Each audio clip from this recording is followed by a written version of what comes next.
Welcome to Miss Adele's tutorial. This is the sound system. It's on the stage. We have 1, 2, 3, 4, 5, 6 different microphone inputs. Each one of these are controlled by these individual volume controls.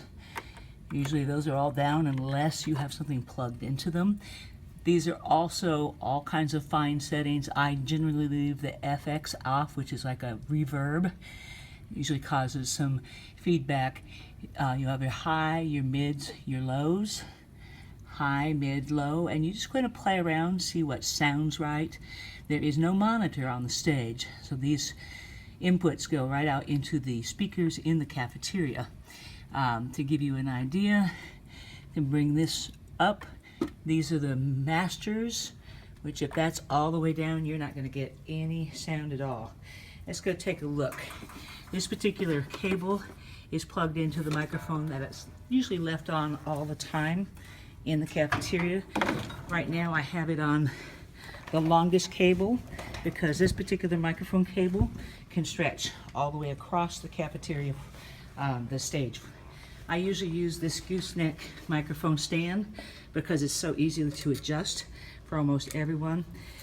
And generally, there are only 2 microphones that we have at Carter Lawrence that have on-off switch. Testing 1, 2, testing 1. So I have the sound all the way down. Let's go back and take a look. I put the master down, so I'm going to bring the master up. Testing 1, 2, 3. You can see the master control. If you see something happening here, you don't hear anything out, you're going to go, okay, something's not talking to something. Usually the master's a little high. Right now, this sounds a little bit low, so I'm going to adjust the low range just because I just don't like the sound of it. Try that. Takes a little bit of that low out.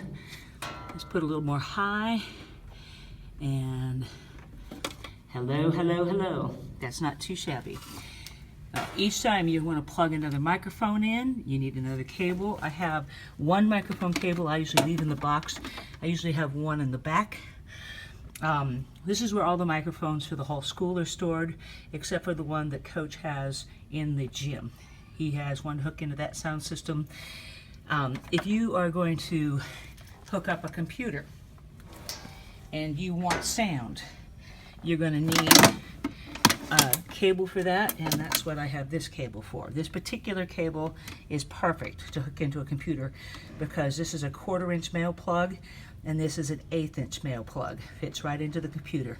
You're going to put it in a different, you're not going to put it in the same one. That just causes more problems than you want. So you're going to control that volume here, and of course on your laptop. That will work through an iPhone. You can put it in your iPhone or any kind of phone with an input so you can play a sound. iPod, iPhone, computer. So this particular cable is in the box. If you don't have it, you won't have a way to tell this machine to talk to your machine so you get the sound out. If you're playing a CD, there's a CD player and a cassette player built in. I don't know anybody who has cassettes anymore. There's a CD in here now. If I want to open it, I can just push that button, open, close. I find this a little confusing to read, so I almost always get it set up and then I control it from this particular remote, which is always left in the box. I'm going to go ahead and put this on. It says ready right now. That's a pause, and it's actually pulled itself up to play. When I hit push this ready button, I'm going to get my sound. Now I might say that's a little loud. This marked CD tape, that's just going to take that down. So you can change the volume for your sound coming out of the CD or tape player. If you've got it hooked up to your computer, you're going to use whatever channel you hooked it up to. Again, we only have 1, 2, 3, 4, 5, 6 channels on this box. So, same thing with a tape. Just eject, play, if you happen to have a tape. Alright, I'm going to go ahead and take this off. I'm going to put it on pause using the remote just because it's easier to do that.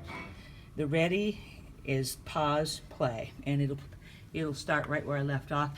If I want to fast forward through, I can push one of these buttons. Yeah, I don't see it doing what I needed to. I think I can do it better on the remote. There, I can go to the next channel.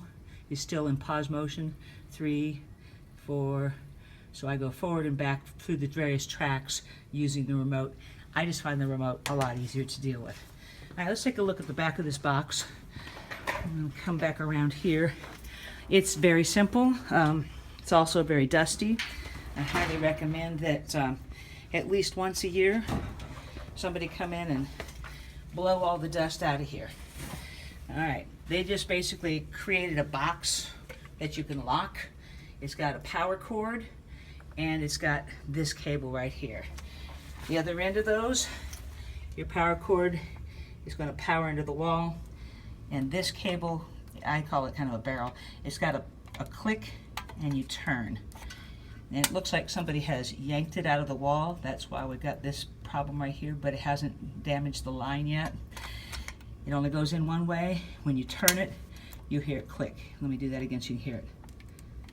Release, turn it in, and it clicks in.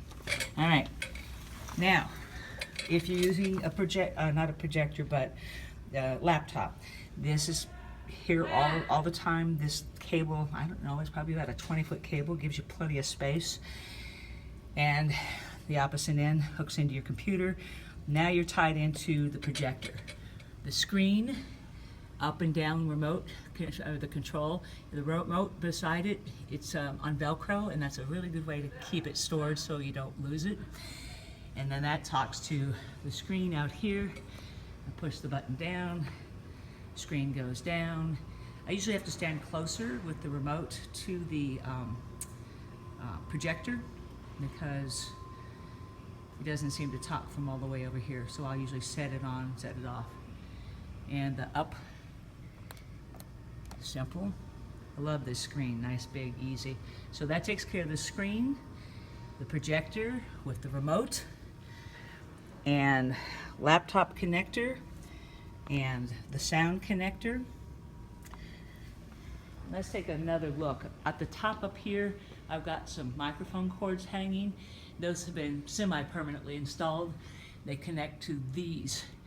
There's 3 of them, and they can be put into the 3 different channels. So if you were doing a program and you did not want to lose all the sound coming from above, you just plug one in each one of your inputs and make sure you attach your microphone to the cables hanging above, and that just prevents losing a lot of the sound from above. Next thing, and I think the last thing I need to show you up here, are the lights. These 3 boxes here are dimmer lights, and these are the stage lights. We have 3 banks. We have the main one in the cafeteria and the 2 that are on stage. Stage lights, each one of these bulbs is 350 watts. They're bright, they're hot, and they use up a lot of electricity. So if you're not using them, turn them off. I like the fact that we have the ability to not turn them on, just turn them on, but to dim them. I've got, you can see the light kind of kick up in the background. This is up all the way, all 4. And anytime you have something going on stage, you really need at least the stage lights. The way they're angled right now, the ones up front kind of hit the steps pretty well. The ones on the stage hit the first part of the stage. They can be adjusted as necessary. And if you want some of them on but dimmer, you can certainly dim them.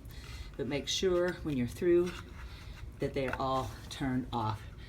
The only light that I would refer to as the stage light is this one.